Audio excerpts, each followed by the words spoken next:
Pemerintah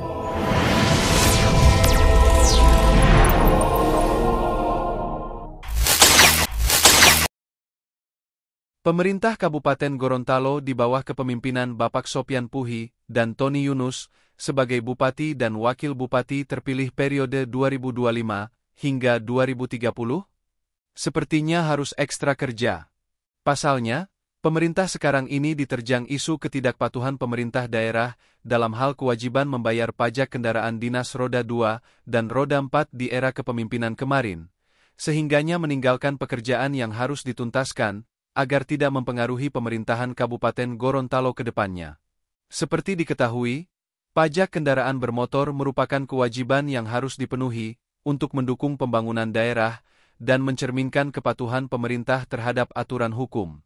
Namun, ketika kewajiban ini terabaikan, dampaknya sangat luas dan merugikan, dan hal ini akan merusak kredibilitas pemerintah Kabupaten Gorontalo di bawah kepemimpinan Sopyan dan Tony.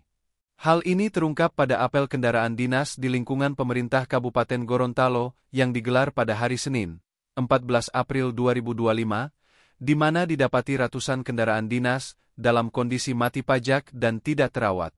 Padahal, pemerintah seharusnya menjadi teladan dalam menjalankan kewajiban perpajakan.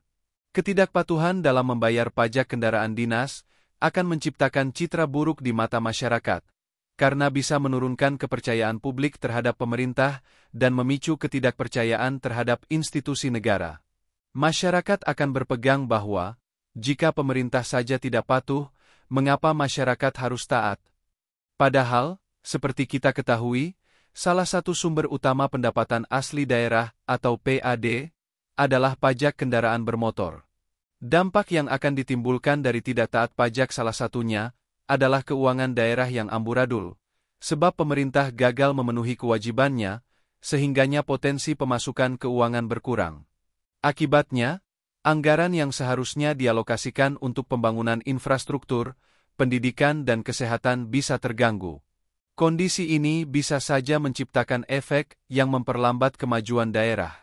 Pengguna kendaraan dinas yang tidak membayar pajak beresiko terkena sanksi hukum, seperti tilang atau penahanan kendaraan. Hal ini tentu saja akan menghambat operasional pemerintah daerah, terutama dalam layanan publik, seperti pengawasan lapangan, distribusi bantuan, dan kegiatan pemerintahan lainnya. Ketidakpatuhan ini dapat langsung dirasakan masyarakat, yang pada akhirnya merugikan pemerintah daerah itu sendiri. Ketidakpatuhan pajak tidak hanya akan berdampak pada kredibilitas, tetapi juga membawa konsekuensi hukum dan administrasi. Denda keterlambatan atau sanksi lainnya akan menambah beban anggaran pemerintah daerah.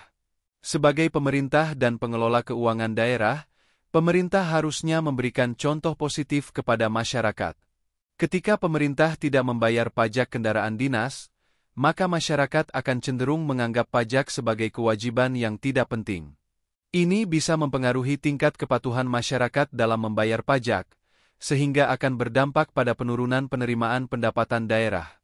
Kedepannya, pemerintah daerah di bawah kepemimpinan Sopyan Tony diharapkan bisa mengedukasi para pejabat dan staf dalam hal pentingnya membayar pajak kendaraan dinas, serta giat kampanye internal sebagai langkah awal dalam meningkatkan kesadaran dan tanggung jawab, serta memberikan sanksi tegas kepada pegawai negeri sipil yang menggunakan kendaraan dinas, namun lalai dalam tanggung jawab membayar pajak kendaraan. Dengan demikian, pemerintah daerah dapat menunjukkan komitmen mereka terhadap aturan hukum, meningkatkan kepercayaan masyarakat, dan memastikan pembangunan daerah berjalan dengan baik. Demikian informasi ini kami sampaikan, semoga bermanfaat. Salam sehat, jangan lupa bahagia.